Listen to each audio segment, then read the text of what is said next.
Muy buenas tardes, don Antonio. Encantado de estar contigo de nuevo, aprendiendo como todos los días de tu gran sabiduría. Hoy es un tema precioso de ver cómo es la civilización española en el mundo. Así que somos todo oídos. Buenas tardes, amigos, y espero que hoy les interese el tema que voy a desarrollar y que está centrado en la colonización española, sobre todo en los países hispanoamericanos, y en contraposición a la colonización anglosajona, que tuvo una diferencia notabilísima respecto a la nuestra, aunque la más perjudicada por la leyenda negra haya sido la nuestra.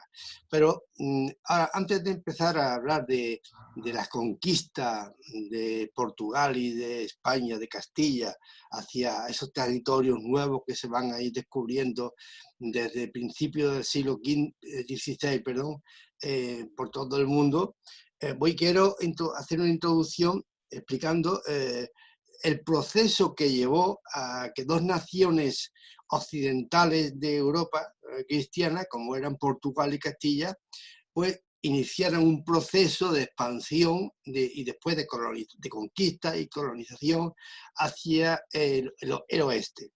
Mientras que la colonización portuguesa española la portuguesa es anterior, empieza en el siglo XV, a principios del siglo XV, la española a finales del XV, sobre todo en el XVI. Pero la colonización inglesa y sí, la anglosajona y la francesa son más tardías, por diversas circunstancias, empiezan en el siglo XVII y parte del XVIII.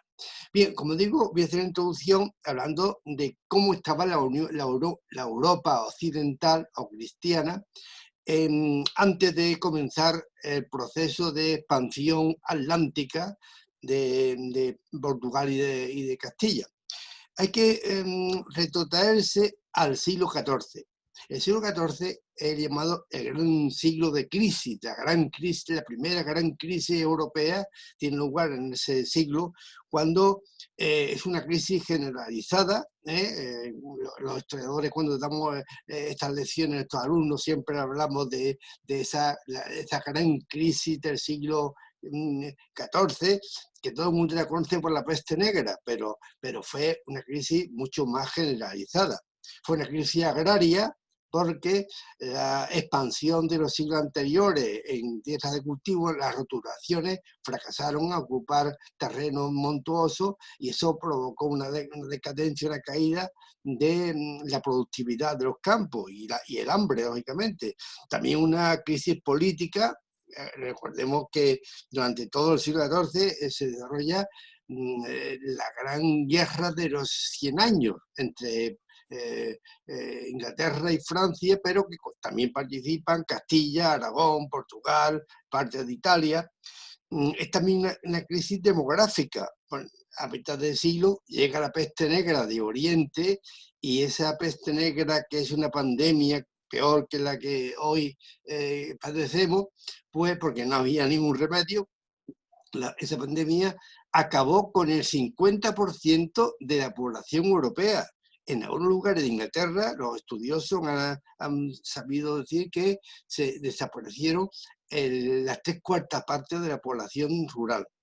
Y también fue una crisis religiosa, porque recuerda que la Iglesia tiene un poder, y ya habíamos creado otra vez de eso, un poder inmenso en los siglos medievales, en el que el Papa era como un señor, era representante de Cristo, y al mismo tiempo era un señor temporal, un rey más, pero que intentaba controlar a los demás reinos porque Dios lo había elegido.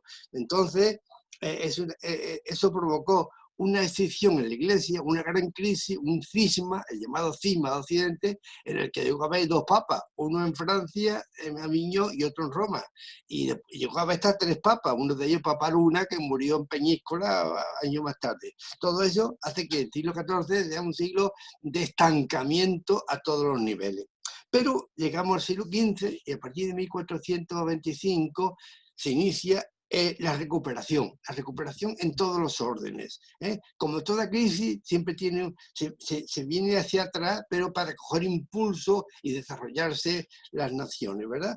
Y coincide con el Renacimiento, el 480, el 580, con el humanismo, que fue un cambio brutal de la mentalidad de los seres humanos. El hombre, hasta llegada del humanismo en el siglo XV, pues era un ser destinado a sufrir en este mundo de lágrimas, esperando con la esperanza de alcanzar el paraíso cuando muriera. Pero el humanismo hace que el hombre sea el centro del universo, ya no es un elemento de paso por la Tierra, es el centro del universo. Y esto va a cambiar totalmente la mentalidad de los pueblos, de la gente, y sobre todo de la Europa occidental cristiana. Esto hace que la gente tenga, primero en el arte, hablaremos de Miguel Ángel, de Da Vinci, de Botticelli, en el que el ser humano va a ser el centro del arte. Imaginaos las maravillas que esculpe Miguel Ángel con el cuerpo humano, el Moisés, el David. Es decir, el cuerpo del hombre será el centro del arte. Y también pues, el hombre va a tener una nueva visión del mundo. Y el humanismo le va a dar la visión de que hay que salir. Y una vez que se recupera la demografía, hay que salir fuera, hay que descubrir, hay que ver el mundo que nos rodea, porque el hombre está destinado a controlar el mundo que Dios ha creado. Y así es cuando en el siglo XIV se va a poner las bases de lo que va a ser la expansión de Portugal y de Castilla. Sobre todo, ¿por qué Portugal y Castilla? Porque están en mejores condiciones. En primer lugar, porque está en la fachada atlántica y por tanto más cerca de empezar esa expansión. Y también porque después de 8 siglos de reconquista y de guerra, en 1492 se acaba la conquista de Granada, pero los españoles tienen la ilusión de continuar la expansión, porque la reconquista no solamente era la reconquista territorial, sino que también lo era religiosa. El cristianismo se hace dueño ya de toda la península ibérica, y la Reina Católica en su testamento dice que hay que continuar la expansión del cristianismo en el norte de África.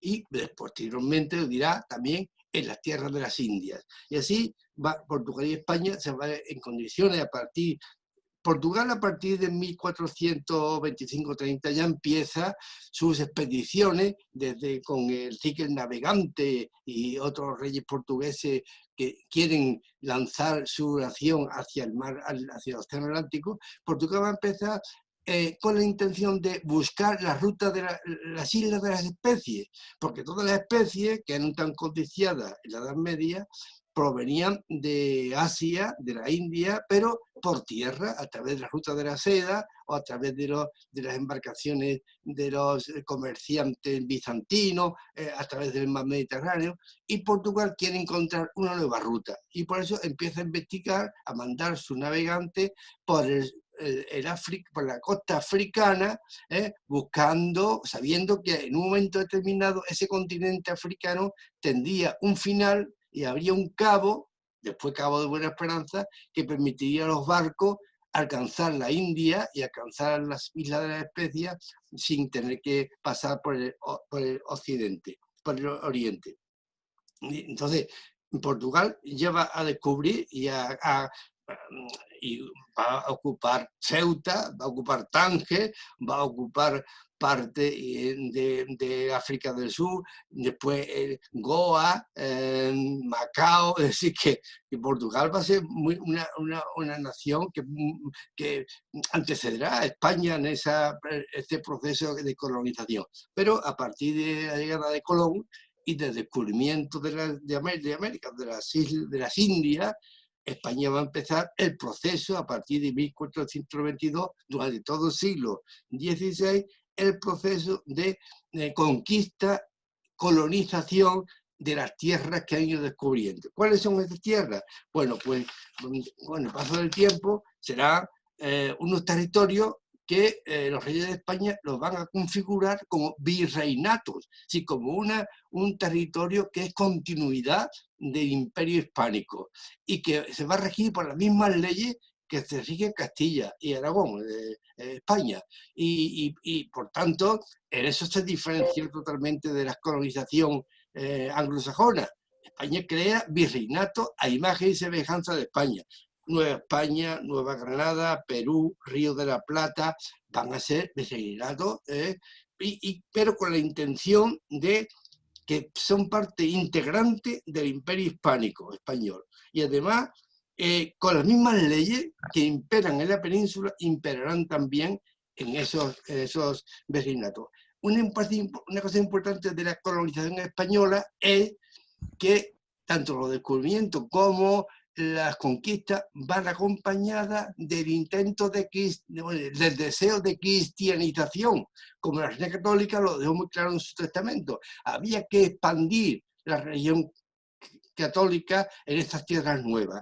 Y así hay que tener en cuenta que las órdenes religiosas van a tener un protagonismo muy importante en la colonización española, dando una humanización que no tienen, por ejemplo, las colonias anglosajonas. Y gracias a ese proceso también de cristianización, vamos a ver ahora cómo se consigue verdaderas obras de arte que no aparecen en las zonas colonizadas por los anglosajones. Pues bien, Portugal, como digo, va hacia el Atlántico, Castilla lo hará hacia porque hay un problema.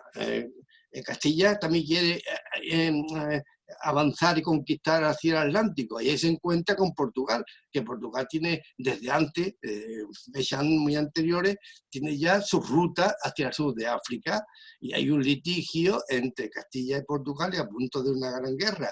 Por fortuna, el Papa Alejandro VI, el español Alejandro VI, en el año 1493 va a emitir 2 o 3 bulas para poner orden y evitar que se enfrentara Portugal y España. Y en el año 1494 hay una bula por la que el Papa traza una línea que es un meridiano dividiendo al mundo en 2 semiesferas. En la semiesfera occidental será para Castilla y la oriental para Portugal.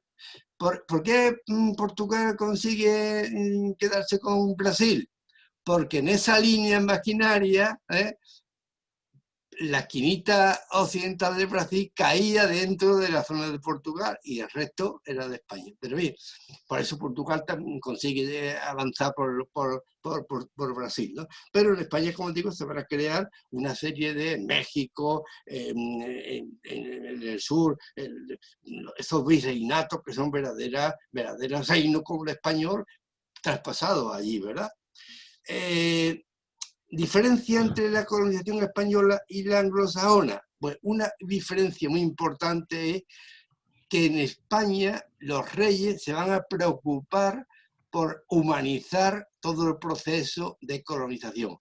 Lo que no quita que haya intereses particulares y abusos, pero estos abusos son castigados.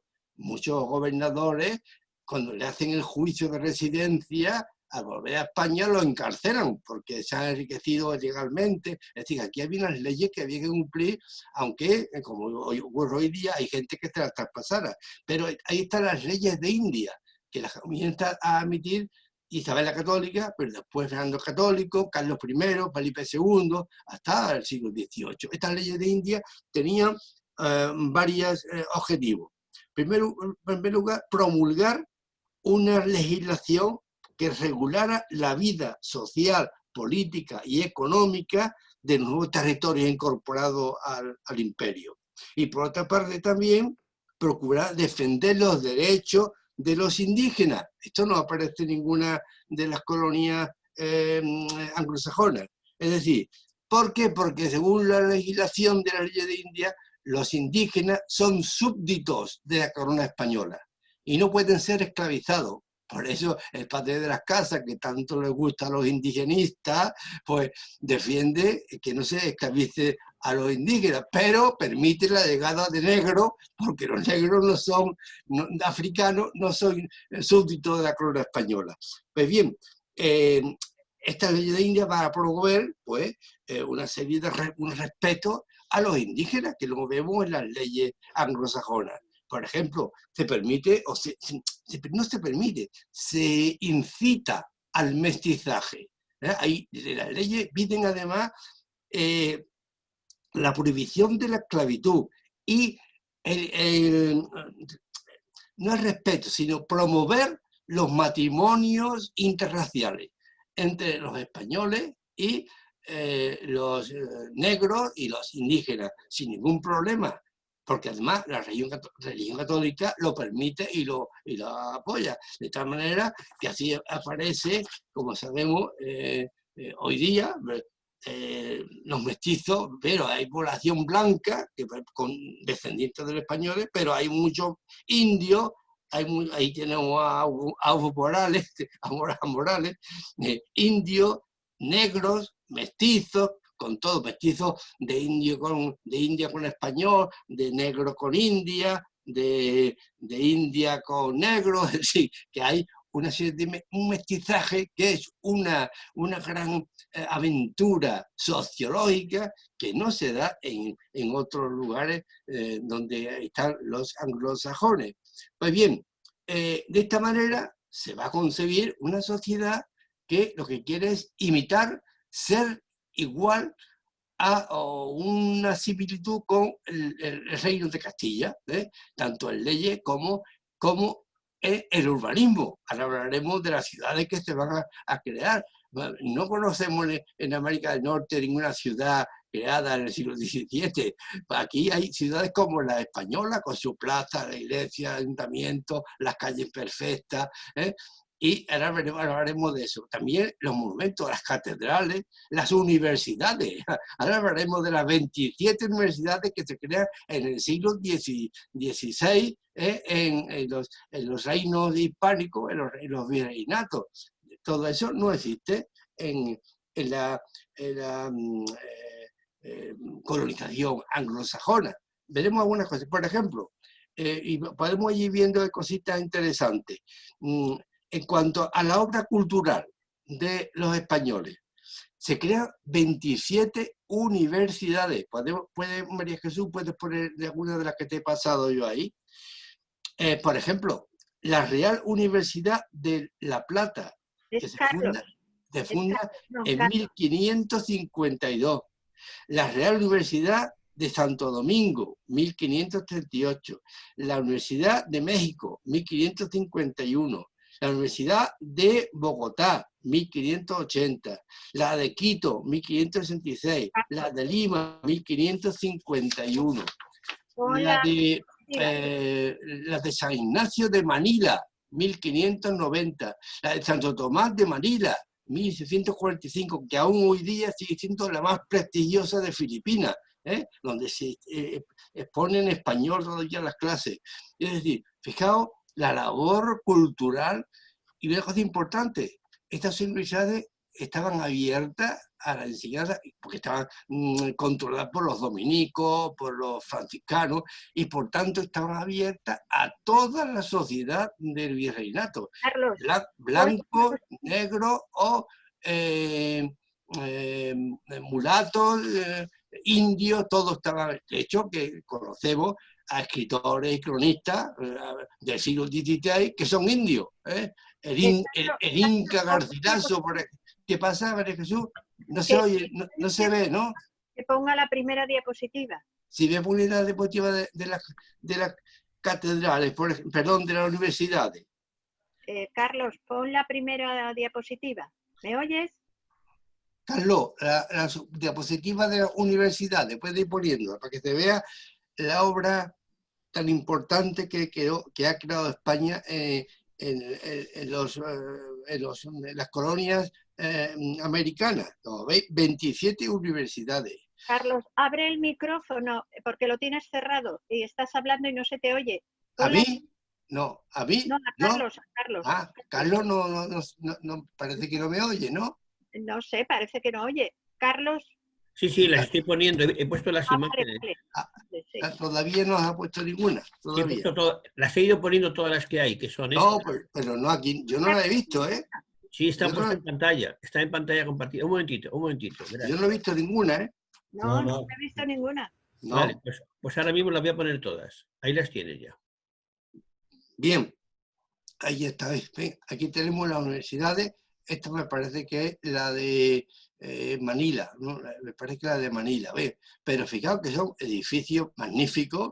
Además, en arte, está en arte mudéjar renacentista, casi plateresco, lo que indica que, fijaos qué maravilla de universidades se están inaugurando en el siglo XV, esta es la de México, verdaderas obras de arte en estilo barroco, renacentista, mudéjar.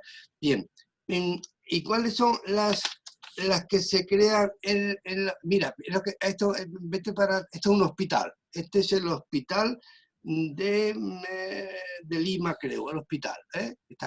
Pero fue un hospital también del siglo XVI. Y anteriormente ha puesto una interesante ahí que es una, una ciudad, me parece que es Panamá, una ciudad de Panamá, que es también una copia de las ciudades españolas castellanas, ¿verdad?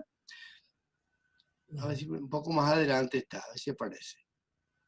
Sí, sigue por adelante. No, adelante. Bueno, ya, Nada más seguimos. que tengo estas. Tienes 1, 2, 3, 4 y 5. No, Son las ruinas. esta, bien, fijaos bien, esta es la ciudad de Panamá, totalmente construida al estilo, en el siglo XVI, al estilo de una ciudad española. La plaza principal, la iglesia, la catedral, las calles paralelas, aquí a la izquierda se ve la construcción de la catedral, es decir, que no se escatima en el esfuerzo por hacer que esas colonias sean verdaderamente una continuidad de la sociedad española.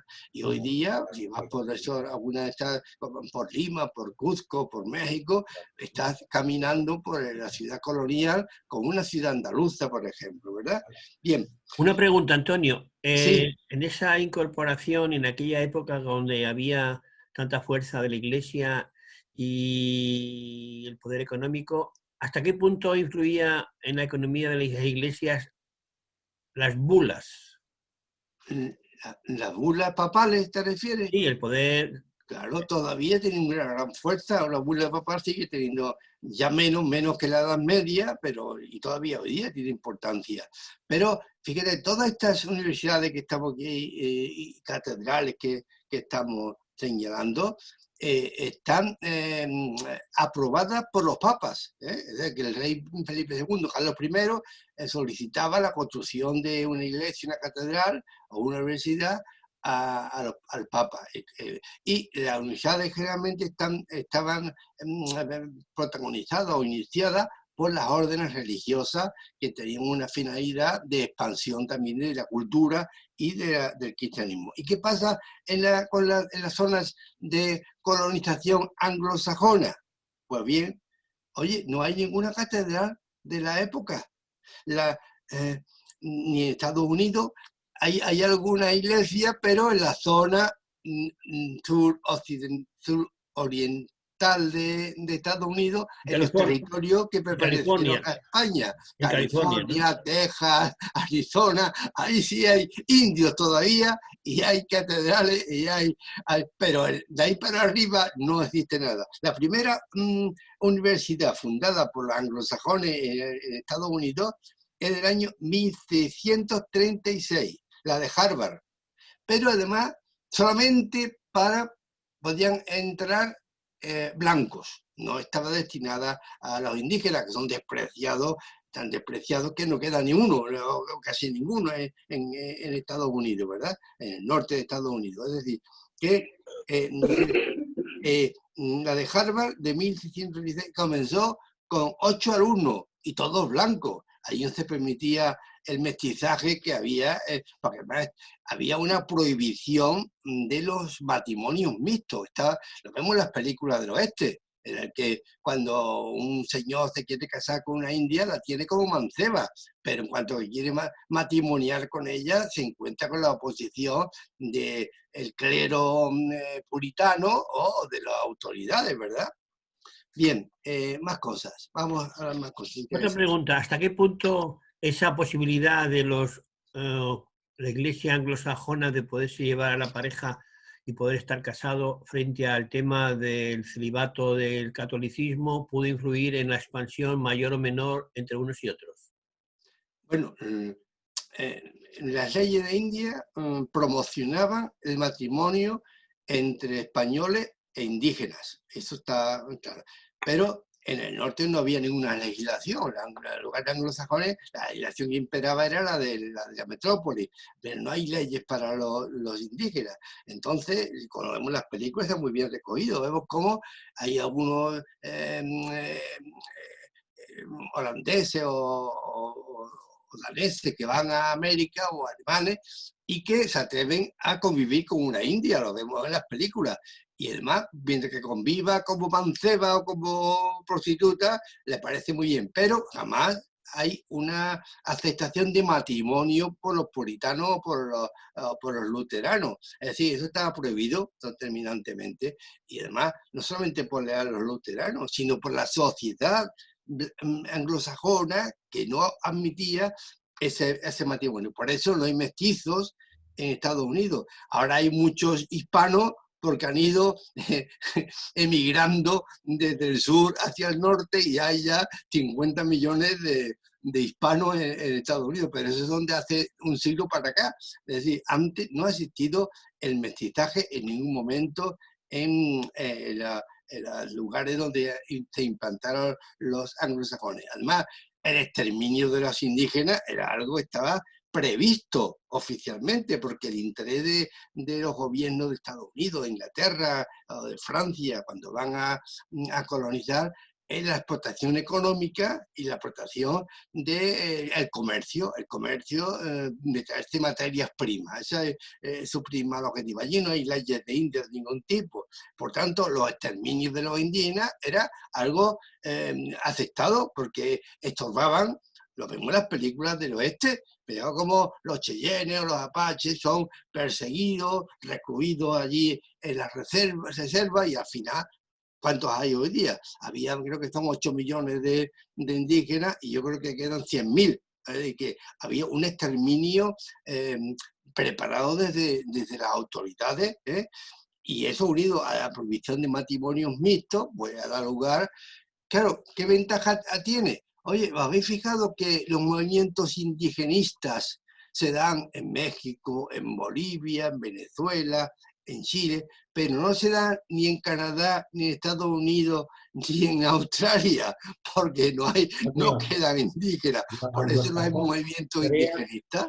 Antonio, los anglosajones crean una sociedad para la venta de esclavos. ¿Eh? Eso se le ocurre solamente a un anglosajón. Y esa sociedad todavía existe hoy día en Inglaterra.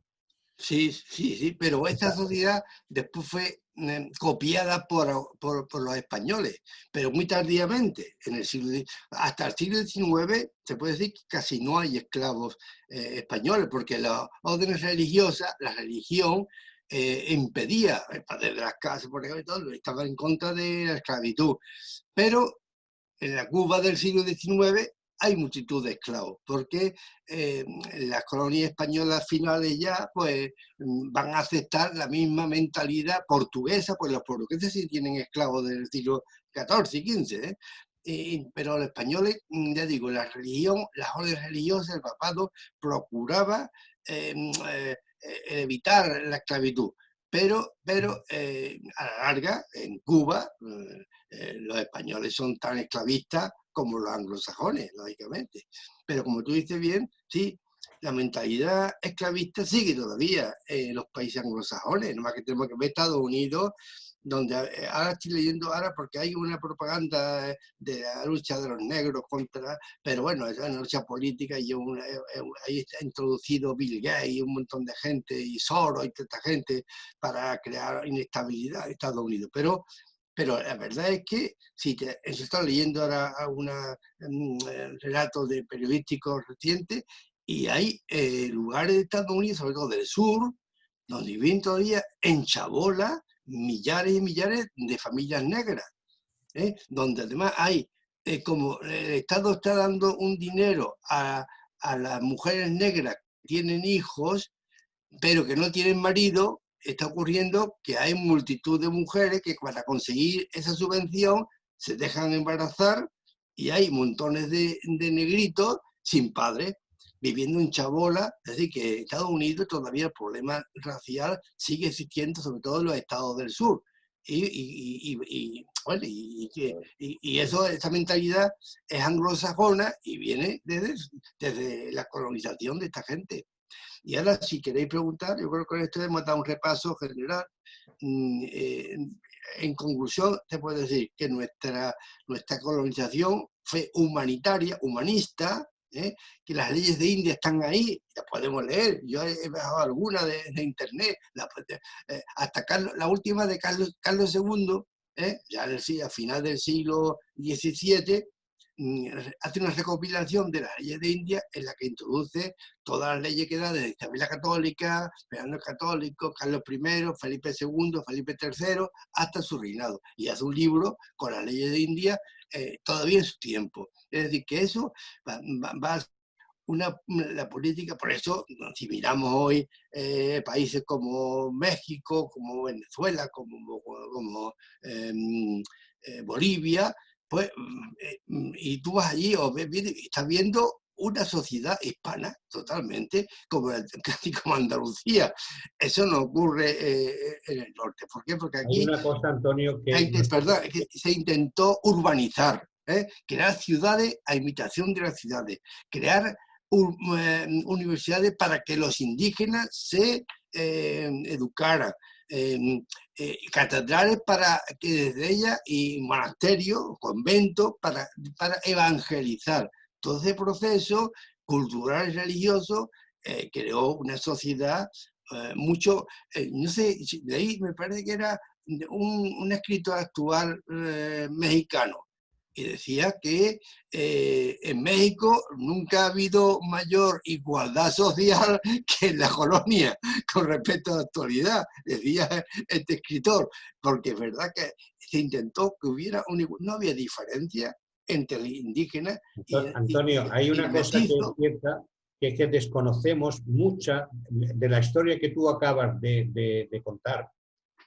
Los españoles echamos mucha falta de esa historia, de la realidad, y tenemos falsos conceptos que nos han ido inculcando durante los años, sobre todo en el siglo XX y XXI. Pero la charla que tenemos hoy día tendríamos que tenerla más a menudo para que se vaya comprendiendo qué es lo que ocurrió en aquella época. Claro que se hicieron cosas malas.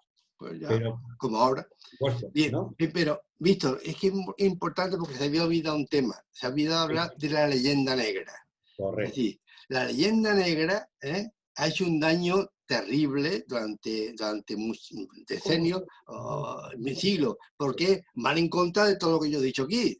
La leyenda negra no habla de la labor cultural, ni del urbanismo, y de la igualdad entre indios y blancos, los matrimonios permitidos. De eso no habla la leyenda negra, habla de lo malo que a veces falseado, porque, por ejemplo, la leyenda negra habla de cómo se esclavizaban a los indios, y quitando algunos elementos puntuales, como por ejemplo las minas de plata de En Potosí. En Bolivia, ¿no? Sí, en Bolivia, ¿no? En Potosí. En Potosí, ahí sí estuvimos esclavizados. No esclavizados, sino como ahora, eran trabajadores, pero sometidos a 15 horas de trabajo, pero generalmente estaban apoyados por una legislación.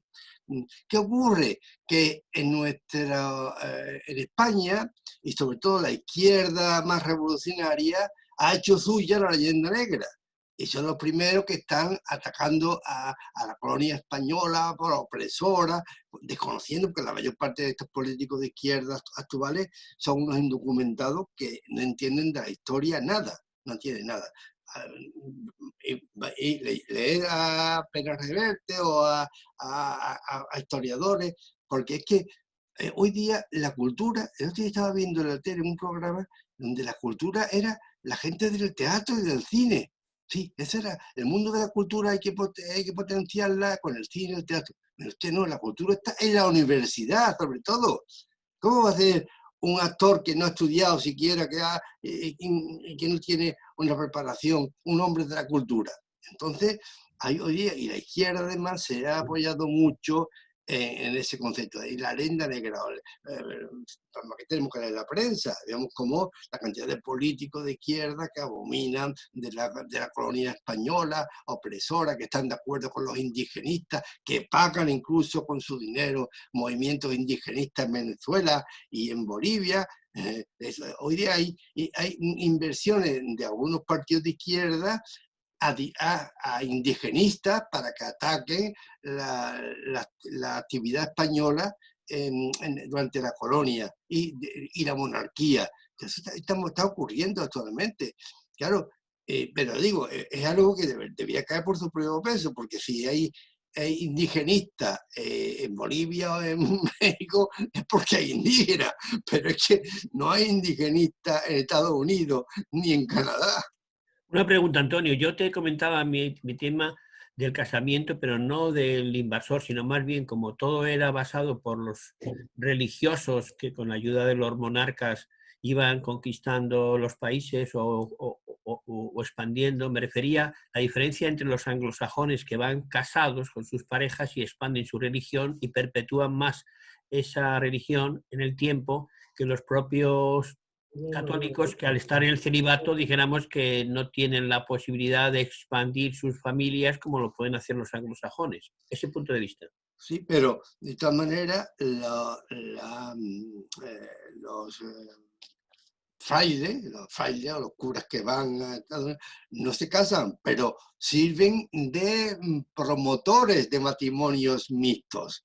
Mientras que en el norte es al contrario. Entonces, por eso la religión católica se extiende tanto por estas naciones, al principio casi obligado, pero porque había un plantel de frailes y de órdenes religiosas que promocionaban la cultura y también la evangelización. Y entre ellos promovían esos matrimonios mixtos como el rey, los reyes, en sus leyes estaban recogiendo. En el norte, pues, no solamente es que los luteranos son más no quiero decir racistas, pero más defensores de su religión a ultranza y de su costumbre. Y por tanto, ellos, los mismos luteranos, son los que no quieren que sus fieles blancos se casen con las indias, porque lo consideran un acto contra la costumbre y la moral, ¿no? Pero esa es la diferencia que hay, ¿eh? Pero aparte de eso, la diferencia mayor es que las colonias anglosajonas no tienen una legislación en defensa del indígena. Es más, aunque soterradamente, el objetivo es el exterminio de los indígenas para ocupar sus tierras, poner la agricultura, las minas y ya lo vemos en las películas que son maravillosas. Yo creo que los americanos, como no tienen, España tiene miedo siempre a exponer sus partes negativas. En Estados Unidos al cine le importa un comino atacar su propia ideología. Y por tanto, en la película del oeste vemos cómo a los indios se les engaña, se les manda a la reserva, se les extermina. Eso lo vemos en las películas magníficamente. Es una realidad. Y son ellos mismos los que promocionan estas películas. De manera que vemos como qué diferencia hay en esas dos colonizaciones. Y por desgracia que nuestros políticos de izquierda están abominando de esta tradición cultural, religiosa y colonial, y en cambio pues desprestigian todo lo que allí se ha hecho, porque yo digo, la mayor parte que desconocen la realidad de estas leyes de India, de ese favorecer el mestizaje, todo esto. Por eso deberíamos retomar el hilo de este encuentro, de esta charla, y retomarla y ampliar o clasificarlo, digamos, de manera que podamos comprender, digamos, el esfuerzo que hizo España justamente en la cultura de Hispanoamérica, ¿no? En el deterioro que estamos viendo ahora mismo, sin relacionarlo con el tema político, estamos viendo que esta expansión por el mundo entero, todo el planeta, de los españoles y con su castellano, es curioso que en este momento incluso se estén dentro de casa promoviendo leyes para incluso quitar la vehiculización del castellano en otras zonas. ¿Y quién da esas leyes, Carlos? Y ¿Quién da esas leyes? los La muchachos, izquierda. los muchachos con las coletas, claro. Claro, y los independentistas que tienen un intento claro de acabar con una estructura política y con un sistema político. Lo dijo el otro día. Un interés. Lo dijo el otro día, me parece que fue Otegi, uno de ellos, dijo, vamos a Madrid a acabar con el régimen. Eso lo dijeron. Entonces, es el único país del mundo donde tienen en sus instituciones gente que quiere acabar con el sistema político. Eso no está permitido en ningún país del mundo. Es decir, hay declaraciones de Pablo Iglesias o de algunos de estos señores que en un país como Alemania o Estados Unidos estarían ante los jueces y en la cárcel. Y aquí, en cambio, vemos, por ejemplo, en Alemania está prohibido el Partido Comunista y el Partido Nazi. Incluso en el último viaje de nuestro monarca, curiosamente, de 2 metros de largo, el de Coleta aprovecha su viaje oficial a este país para el reconocimiento del primer mandatario de este país para empezar a tener contactos subversivos aprovechando el viaje. Sí, claro, te digo que lo que pasa, yo a veces en mi Facebook, aunque no me gusta poner mis ideas en el Facebook porque eso las ve muchísima gente, que además yo pongo a veces cosas en el Facebook y me responde un iletrado, un indocumentado, y digo, no, pero si me respondiera un doctor en historia, pues lo comprendería, entonces prefiero no poner. Pero a veces he puesto algo en Facebook. He dicho, por ejemplo, que ahora mismo la impresión que me da, yo que he conocido desde el origen del sistema nuestro, de la Constitución española para acá. He estado muy involucrado, ¿eh? Claro, y yo soy político y tal, y soy defensor del sistema, porque como historiador puedo decir que la etapa 1978-2007, cuando empezó la crisis, es la etapa más brillante, más asombrosa de toda la historia de España. No ha habido mayor igualdad, el trabajador no ha vivido mejor en toda la historia de España que en esos 40 y tantos años. Y ahora, no sé por qué, quieren acabar con el sistema.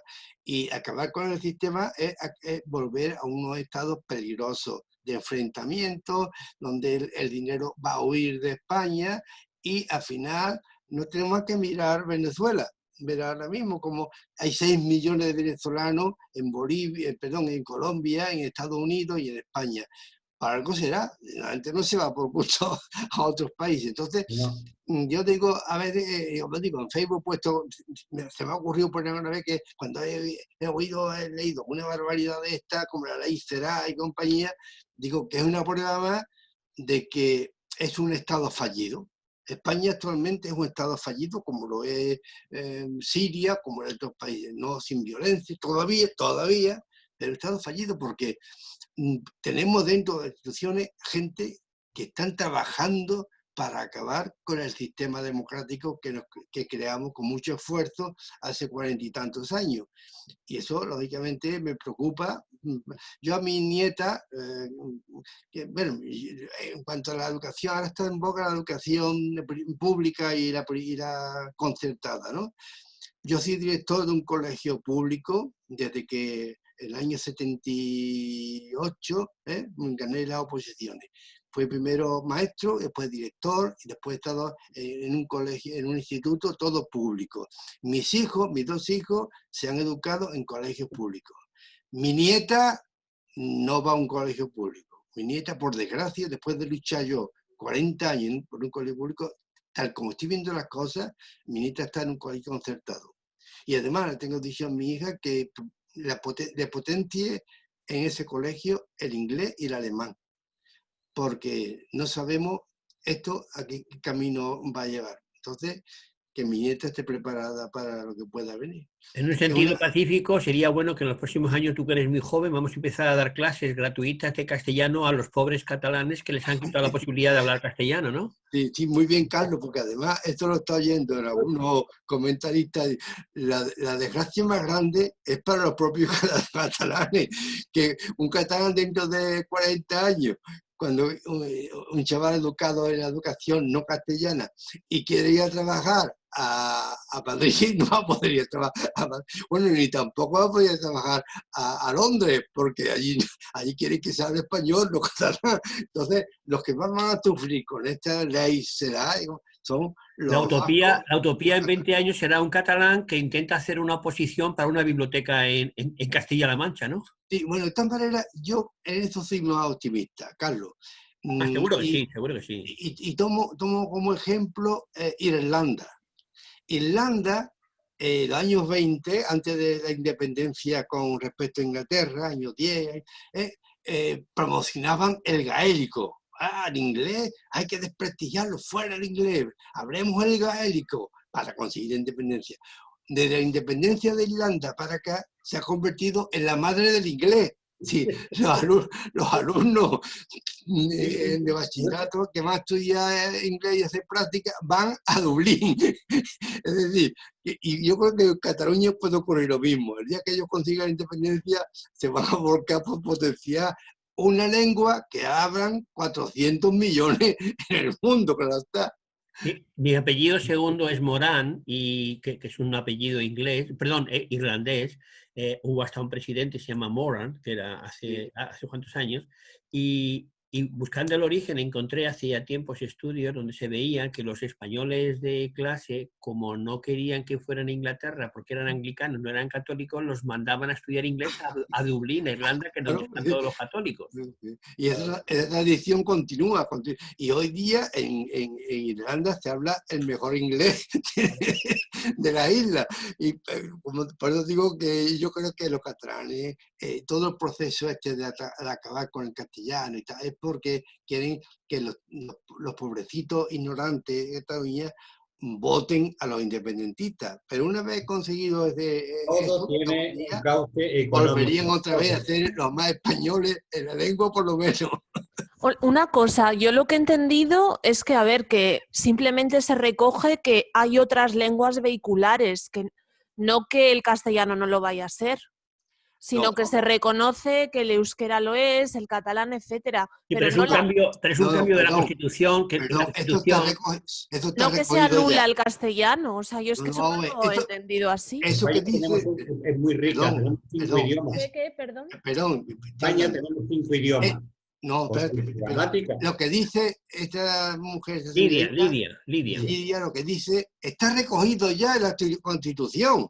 Sí, que la lengua vehicular es el español, pero con el respeto de la lengua vernácula. Pero lo que se quiere ahora es que haya autonomía que pueda anular el castellano en su enseñanza. Es decir, que con esta ley, en Cataluña, la autonomía catalana, la Generalitat, pues, puede decretar que se acaben las horas de castellano en los Pero es muy colegios, porque difícil que quiten la predominará lengua de como asignatura. lengua Eso yo lo vehicular. dudo No, muchísimo. no lo quitan, pero están haciendo la Claro, posibilidad de porque que los además pueden padres potenciar el elijan, inglés, porque y si son catalanistas, a lo mejor eligen no enseñarles castellano, que es el tema. Pero si ya ha habido problemas, hay padres ya que han ido, que sus hijos quieren que aprendan el catalán y también el castellano, y hay multitud de colegios donde ya no quieren darle castellano. Entonces, eso, el objetivo está claro, que el objetivo es imbuir, como ya ocurrió, lleva 40 años ocurriendo, imbuir en las nuevas generaciones un desprecio a lo español, tanto a la lengua como a la cultura. Bueno, hay cosas, lo podéis leer en multitud de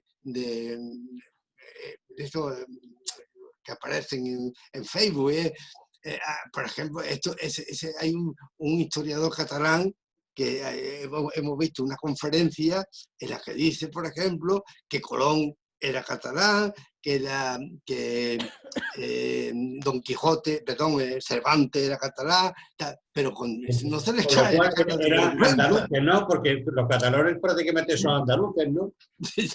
Pero quiero decir que todo eso ellos saben que es mentira, ellos saben que, pero que lo que intentan crear es en una clase juvenil, jóvenes, que vayan creando un estado de opinión contrario a la unidad de España, a la lengua, con fines políticos y sectarios. Bueno, pero bueno, ya. Yo también creo que la finalidad es económica, siempre es económica. Siempre. Sí, eso, efectivamente. Es un tema económico, nada más. No hay... Pero también es erróneo, porque hoy Ya. estaba pensando en escribir una novela en la que Cataluña se independiza. Y con dinero de Putin, con dinero catalán, con dinero, pues ya se lo he oído que le ha propuesto Rusia, de pagar toda la deuda de Cataluña, a cambio de una base militar en Cataluña. Entonces, eso es una cosa posible. Imagínate lo que puede ser eso para la Unión Europea y para Occidente. Pero claro, ellos son muy inteligentes, me refiero a los dirigentes, no la masa, no los dirigentes. Ellos están promoviendo eso de que Rusia quiere pagar las deudas, la inmensa deuda que tiene, a cambio de poner una base militar. Pero eso lo dicen porque la Unión Europea, si eso llegara al caso, rápidamente admitirían como país de la Unión Europea a Cataluña, con tal de que no cayera en manos de Rusia. Es decir, que todo eso lo crean los propios... Hombre, lo que sería bueno que de esos 10.000 soldados rusos se harían del Barça y de esa manera la hegemonía de Messi duraría 100 años más, lógicamente, ¿no? Pero la Unión Europea no le permitiría porque rápidamente admitiría como país nuevo a Cataluña, que es lo que ellos quieren. Perdón, pero no es Cataluña que ha comprado todas las empresas de España, que ha recorrido todo arriba y que está cobrando el IVA de todo el país, ¿no es eso? Sí, eso exactamente. Entonces tenemos que parar.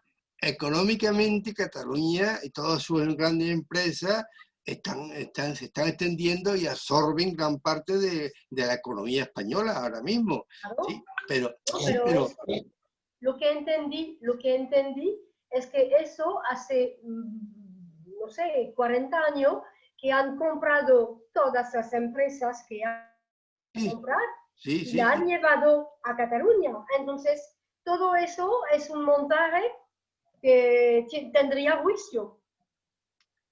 Tendría que tener juicio eso. En el día de hoy hay una noticia, Antonio, muy bonita para Andalucía, y es que el mollete de Antequera ha sido reconocido con marca propia y a partir de ahora el mollete antequerano va a ser reconocido en cualquier parte de Nueva York y entonces los mejores panaderos, creo, con la crisis de España van a poder hacer panaderías en el extranjero a través del mollete que viene de recetas milenarias, de muchísimos años. Vale. Y que yo vuelvo al tema que Cataluña está cobrando el IVA de todos los productos que se venden en España. Claro. ¿Vale? Por ejemplo, entonces, ¿eso quién lo ha conseguido? Es el por ejemplo, ¿no? perdón, el agua Lanjarón de Granada, que ha sido andaluza siempre, ya es una empresa catalana. Luego, el Producto Interior Bruto de Cataluña se beneficia con la venta del agua de Lanjarón, que es granadina. Sí, pero claro, eso, ¿cómo en un momento de posible independencia de Cataluña, eso cómo va a sustentarse, ¿no? Porque, claro, ellos confían, y yo creo, en que el pueblo español se va a ir amoldando, porque además está demostrando que se amolda a cualquier cosa, porque lo estamos viendo a nivel político, y que con el paso del tiempo, pues ellos se van a convertir en los auténticos líderes económicos de España y que los vamos a aceptar. Pero bueno, eso yo no sé si quién va a defender esto, porque los políticos no hay ninguno que defienda un enfrentamiento para impedir esto, quitando a Vox, que sí parece un poco, pero los demás están aceptando, porque además estamos viendo cuando gobernó Rajoy, que fue incapaz de enfrentarse decididamente a los procesos independentistas. De verdad que no, nos queda Creo que poca... a nivel económico, desde mi punto de vista, el gran matrimonio reciente entre la Caixa y Bankia, que es en el fondo Caja Claro, Madrid, dijéramos que la gran fuerza de defensa que tiene el bloque, la muralla que tiene esa expansión catalana, la tiene en el reino, llámale Reino de Madrid, el centro, que es la economía más saneada, la que aglutina, claro, la que aglutina mayor, la que recibe más, la que tiene más beneficios, el que paga menos impuestos, porque está concentrado todo, como epicentro de todo, ¿no? Entonces esa fuerza que tiene esa región de Madrid, que pertenece a todos, porque lo bueno que tiene el madrileño es que no es dueño de nada, es un territorio abierto todo, claro. y punto. Dijéramos que eso es lo que dijimos cuarta, porque si no fuera por esa expansión fuerte de Madrid, como al Andaluz, habrían ido comiendo cada vez más hacia abajo el catalán. Pero de todas formas, no, yo creo que es necesaria una reforma constitucional y sobre todo de la ley, la ley electoral. La ley electoral tiene que ser, no es normal, la ley electoral se creó cuando en el año 78, cuando los padres de la Constitución pensaron que los nacionalistas catalanes y vascos eran gente leales a la Constitución, que se ha visto que después no han sido leales. Bueno, no han sido leales porque se le ha dado pie Felipe González, como sobre todo Aznar, ha sido el más negativo para el tema de la independentismo y tal, pero lo que no es normal es que un diputado de Cataluña pueda ser diputado con 30.000 votos y un voto de Izquierda Unida a nivel de toda España necesite 80.000 votos. Entonces, por eso... Sí, las proporciones no cuadran. Las proporciones claro, ciudadanos entonces, con escaños no cuadran. Se ha potenciado y eso que Andalucía no hemos dicho a los diputados vascos y catalanes contra los demás. Y claro, eso yo recuerdo que yo apoyé en un momento dado a este hombre de Ciudadanos, Sí, al marido de la cantante, sí, a Rivera. A Rivera lo apoyé porque me pareció muy interesante, porque él quería acabar con eso también. Quería acabar con el plan vasco económico, que el cupo vasco que es un Y pero al engaño. final lo que se ha visto con Rivera es que quería hacer otro tipo de negocio para cerrar la tienda de sus padres y venirse al centro de Madrid, que es donde El hombre se equivocó al final, pero la idea de que un voto español sea igual en Cataluña, en Andalucía, que en el País Vasco, esa la tenía él. Y yo creo que hay que seguir defendiendo eso. No es normal que los votos catalanes y vascos valgan el doble que el de un extremeño o de un andaluz, porque la ley electoral los beneficiaba, pensando en los padres de la Constitución, que así los calmaba y no era calmado, al contrario, les dio pie a que estén hoy día pues resabiados, y más si tienen un político de izquierda como el Coleta, como tú dices, que los apoya y les da fuerza. Los chistes andaluzas del momento actual, los he visto algunos por ahí, porque tiene imaginación y gracia como nadie, donde empresas españolas, turismo, camareros y demás, como ahora no pueden venir extranjeros, pues se da trabajo de camareros a catalanes que hablen castellano para que puedan... Bueno, en la semana que viene o cuando tú quieras, creo que hemos llegado de la civilización española a la civilización actual o la falta de civilización actual. Y yo creo que lo que sería bonito, porque tenemos un tema muy fuerte, que tú lo vas a llevar muy bien con sabiduría y cultura, que es la inmigración española. El asunto de la patera, Canarias, creo que ahí tienes un tema bonito y peliagudo. Pero de eso yo no soy especialista en eso. Bueno, Carlos. pero puedes dar tu opinión Yo con tu soy experiencia, ¿no? medievalista. Carlos, perdona, el próximo jueves tenemos el... Sí, yo me refería cuando tenga... Dentro de 15 o 25 días. Un tema moderno, porque es un tema que, igual que la civilización y la leyenda negra, no la podemos cambiar. Quizás sí podríamos participar en opinión a lo que está pasando, esta invasión de Canarias. Es muy interesante lo que está diciendo Carlos. Puedo hablar, puedo documentarme y empezar con la inmigración española del año 60. Pero tú qué te creías, Antonio, que te lo íbamos a poner fácil, te tenemos que poner difícil. Si tú quieres pasar el examen de ser nuestro catedrático de nuestra zona, vas a tener que hacer oposiciones y estudios. En la época que mis padres llevan a Bélgica, España tenía 24 millones de habitantes. Pero escúchame, 4 millones que nos fuimos fuera. Victoriano, pero yo me gusta hablar del medievo, de la historia, porque ahí me encuentro en mi caldo de cultivo. Sí, porque nadie te puede llevar a la contra, porque están todos muertos, pero hablamos de lo de ahora. Pero cuando hablamos ahora, como hemos hablado un poco, comentarios que hemos hecho de la política y tal, es algo a nivel muy personal, pero que yo no soy especialista en no te preocupes, el otro día tuvimos un Zoom que lo llevamos a YouTube y nos lo quitó sí, claro. Nos lo quitaron porque creo que hablamos algo que según YouTube no correspondía a lo que tenía. Y creo que poníamos algo en este comentario sobre tiene metido un algoritmo donde cuando se habla del coronavirus o de COVID lo eliminan. Bueno, esto es otro tema para hablar en el futuro, que es el control de los medios de comunicación, que está ya...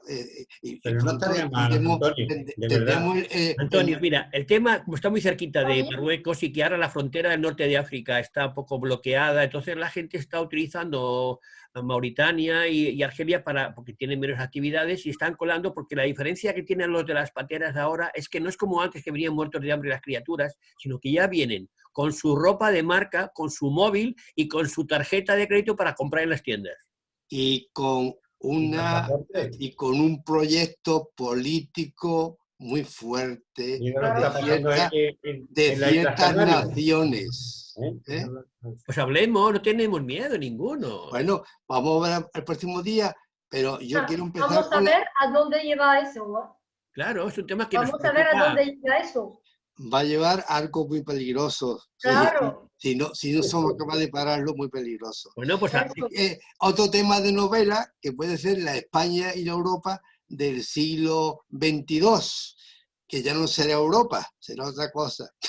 Sí, pero tú fíjate lo que es Canarias, que ahora los hoteles se están acomodando para los inmigrantes, que a lo mejor hasta tienen dinero para pagarlo, porque están vacíos, pero eso no importa. El tema es el giro tan grande que eso está tomando, y que como aquí somos tan pasivos y ahí estamos tan preocupados con el presupuesto de todo el año, no participamos en nadie, y entonces estamos creando cosas a los compañeros de Canarias que se están invadiendo, es que son cientos y cientos todos los días. Sí, porque el objetivo político, el objetivo viene de muy arriba. Bien. La Unión Europea ha decidido abrir su frontera a la inmigración, pero eso como algo aceptado por todas las naciones, menos por Polonia y por Hungría, por cierto, que han cerrado la frontera a la inmigración marroquí o musulmana. Pero el resto de los países pues están abiertos y ya lo vemos, que ¿qué medidas toma España para evitar la llegada de esas grandes barcazas que vienen y salen de la frontera marroquí o malitana, y al cabo de 10 minutos están llamando ya a por teléfono a las ONG para que vayan los barcos españoles a recuperar, a recogerlo, ¿no? Mire, el ejemplo contrario, que por cierto las televisiones del régimen no menciona, porque ya estamos, como tú has dicho bien, Carlos, estamos ya controlados de lo que decimos, ¿eh? Entonces ya hay un Ministerio de la Verdad que está actuando todavía de manera un poco secreta, pero ya está actuando este Ministerio de la Verdad para evitar que se ataquen los presupuestos de los gobiernos. Pero hay cosas que no, las televisiones del régimen no sacan, ¿eh? Y es, por ejemplo, lo que pasa en Australia. En Australia, que es un continente, pero que tiene, creo que son 20 y tantos millones, no llega a 20 millones de personas. Hace unos años comenzó una avalancha de barcos, de pateras de todo el tipo, de Vietnam, Tailandia, China, para llegar a las costas australianas y ocuparlas, como está ocurriendo aquí. Los australianos, que son blancos anglosajones, pensaron que de eso ni hablar. Entonces, la Armada australiana tiene orden de patrullar las costas y expulsar de aguas australianas cualquier barco que vaya con inmigrantes asiáticos. No dejan entrar ninguno. Claro. Seguramente que se morirán por el camino algunos, pero no les importa a ellos. Ellos tienen su frontera y marítima y no dejan, porque saben que si abren las puertas, Australia dentro de 20 años Se acabaron los canguros. es China o es Tailandia. Entonces lo tienen muy claro y ahí, bueno, sé que han muerto ahogada gente y tal. Eso las tele no lo saca, pero está existiendo. Antonio, ahí está usted con la asignatura pendiente, lo analiza, puede ir de puntillas, con diplomacia, como usted quiera, pero lo comentamos porque tenemos derecho a Nelly quería decir algo, ¿no? ¿Perdón? Nelly. Bueno, Nelly. bueno, he perdido el hilo. No pasa Se nada. te ha ido, vale. Bueno, entonces está interesada Nelly también en el tema de la inmigración. Está muy bien. podemos hablar de Sí, esto es que el próximo día. Venga. Perfecto, ¿sí? pues ya No. nos convocamos, Claro, le damos las claro, gracias, esto queda grabado y no os preocupéis que si YouTube nos lo corta, tenemos otra nube en Vimeo que lo podemos subir también los vídeos, que ya tenemos alternativas B para cuando la alternativa como no funcione. dice, Carlos, seguro que no lo cortan, porque si hablamos de inmigración tal como está ocurriendo, No pasa tal nada. como dijo Orama, lo oíste ayer, ¿no? Sí. Magnífica intervención de la Canaria, ¿eh?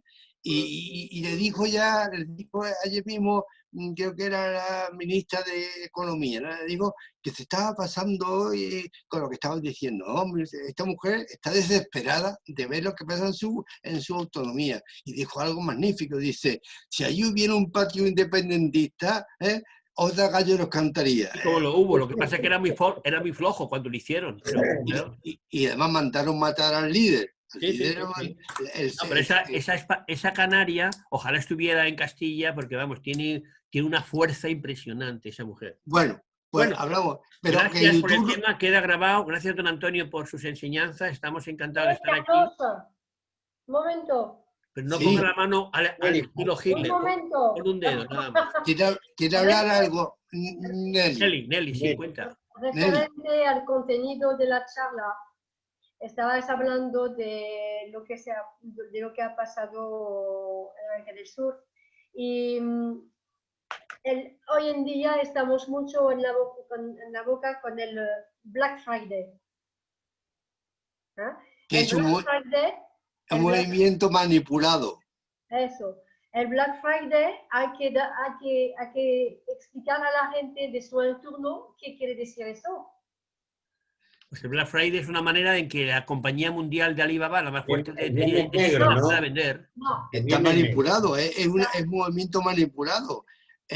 Otra cosa que nos está poniendo las teles del régimen, y lo está poniendo una de las teles que yo de vez en cuando la veo, que es la de Toro, esta televisión que es independiente, y he visto ahí algunas escenas terroríficas en Estados Unidos hace unos días de manifestantes de Biden ¿no? Sí, sí. atacando a un grupo de manifestantes del Trump y haciéndole sangre con un palo y tal. Es decir, que también De Estados todas Unidos... formas, Nelly, tranquila, que tú vives en España muy pocos años, pero esta manipulación del Black Friday, hace muchos años, cuando éramos muy jovencitos, el Corte Inglés y Galerías Preciados nos inventaron el Día de la Madre y el Día del Padre. Así que no te preocupes, que eran No, pequeños pero mira, No, pero es ellos... muy feo. Es que el Black Friday era el día de venta de los últimos esclavos. Y Pero entonces, es que todos los esclavos que dejaban en el banco, que se quedaban en el banco, que no había sido elegido, era lo último. Y entonces, hoy en día, para decir rebajas, estamos hablando de Black Friday. Y eso queda. Pero Eso, para Nelly, mí, perdona, eso es verdad. Es que yo soy profesora de inglés, se lo he preguntado a compañeros míos americanos y me han dicho que es un bulo. no es un bulo. O sea, que no es verdad. Que no es verdad. Yo es que he leído, yo es que leo también en inglés, he leído las dos versiones y yo la verdad ya no sé qué es la verdad. Pero ¿cuál es tu opinión? Parece ¿Cuál es la que la versión? verdad es ¿Que es un bulo? Yo no sé cuál es que yo ya no sé cuál es la ¿Pero cuál verdad. es la Yo pensaba versión que que tú era has lo que escuchado? dijo Nelly, Ah, pero me han dicho que no y yo estuve buscando en su En la día. duda, mira, en la duda, yo prefiero no hablar de Black Friday. Yo prefiero que no se utilice el Black Friday tú mismo en la duda. En mi entorno lo estoy diciendo cuando tengo ocasiones, Sí, me parece porque bien. es muy feo, mismo si no es verdad, pero que acaso que sea verdad, de utilizar eso, a mí es una ofensa Término. al ser humano. Bueno, nos hemos ido hacia el Black Friday, pero hemos empezado en un jueves, así que bueno, volvemos ya a los jueves y estamos en entonces... contacto. Sí, María Jesús ya me llamará para el día que perfecto. lo hagamos. Bueno, Y espero que haya sido en interesante. Siempre muy migraciones. interesante, pero no tengas miedo que te protegemos y si te atacan No, yo no me da igual a No, mí. prefiero a don Antonio, que va a No, llevar la siguiente charla. Si vienen los de la patera y le visitan, como nos pilla muy cerca de Algeciras, así aprovechamos y vemos ese hotel tan bonito que ya está cerrado y que lo podemos ocupar. Qué mejor hotel, qué mejor vivienda que el hotel ese de Reina Cristina. mira, ¿os acordáis en el año 1974 fue, ¿no? La Marcha Verde. Sí, ¿Acordáis sí, de la Marcha sí, Verde? sí, sí. Es un movimiento político estafa. organizado por Hassan II, movilizó a 1 millón de marroquíes jóvenes que se lanzaron hacia el Sáhara para entrar en él, y los españoles acojonados levantaron todas las minas para que pudieran pasar tranquilamente. Es decir, que son movimientos políticos muy bien pensados por ciertos individuos. Sí, pero hay una cosa peor con la vergüenza española, es que esa gente tenía un carnet de identidad español y los hemos abandonado. Si hubiera un español que no sé qué, que ha caído en Tailandia, donde sea, las embajadas lo traerían a base de una cosa. Y sin embargo, a toda esa gente lo hemos olvidado porque no era una colonia, eran españoles con su carnet de identidad. Era una provincia, pero yo ahí discrepo un poco contigo, Carlos. Mi primo, que ha fallecido hace poco, fue maestro muchos años en Virensaran, al lado de Villa Cisneros. Allí fue maestro, un maestro para niños saharauis, o sea que España mandaba colegios y hospitales para los niños saharauis.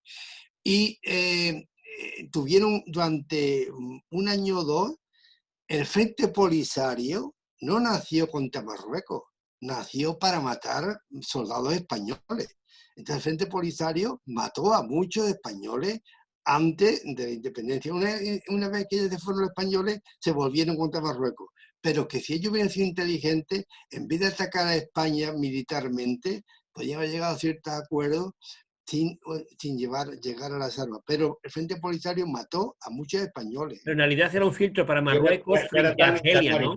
Frente a Argelia, que era una manera de parar. Lo que pasa, Carlos, que ahí en esa política de aquellos tiempos hay quien mandaba y todavía manda Estados Unidos.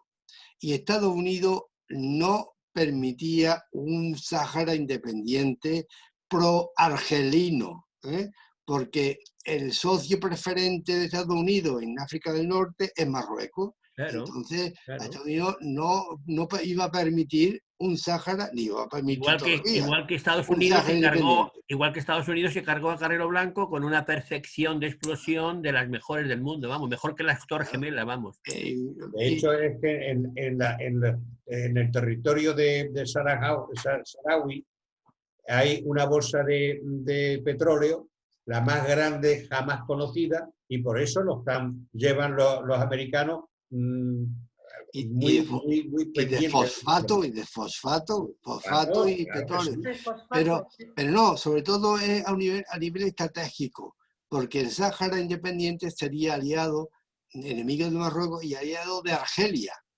mientras que Estados Unidos no va a permitir potenciar porque a Argelia Argelia no. y abrirle unos puertos a Argelia en el Océano Atlántico. Entonces, y más porque Estados Unidos es íntimo amigo de Marruecos, y cualquier movimiento que Marruecos haga hoy día, cualquier movimiento que haga, antes lo ha consultado con el gran padre norteamericano. La aportación que estamos hablando de las pateras y de todas estas cosas, en el fondo, es por qué exactamente las inversiones que deberían de ir a esos países para que no tuvieran necesidad de emigrar a buscar trabajo, como están cogidas por dictadores y por políticos corruptos, el dinero no llega a establecerse y a colocarse en esos países de África que permitirían poder establecer industrias que permitiría que esos inmigrantes pudieran encontrar trabajo en su propio país, que eso no Sí, es pero normal. Carlos, no, en esta ocasión el 95%, 90% de los que están en Canarias son marroquíes, no son negritos de Sí, que no son de Senegal, Senegal y por ahí, sí, son británicos. marroquíes jóvenes, como tú has dicho, con sus teléfonos móviles y demás. Así que ahí intervienen otros Pero elementos. si eso lo están haciendo Marruecos es porque en el fondo España está tan débil a nivel internacional que siempre Marruecos, igual que lo que acabas de decir de la Marcha Verde, aprovecha la debilidad del vecino para avanzar. Que las aguas territoriales de las Islas Canarias se la hayan apoderado Claro. de Marruecos. Y nadie ha levantado la Y voz. nadie ha dicho nada. Claro. Don Antonio, te dejamos, ha sido un placer, Venga, es una maravilla. bueno, Gracias por tu tiempo. venga, nada, buenas Nos vemos. tardes y hasta otro luego. día. Chao. Un abrazo a todos.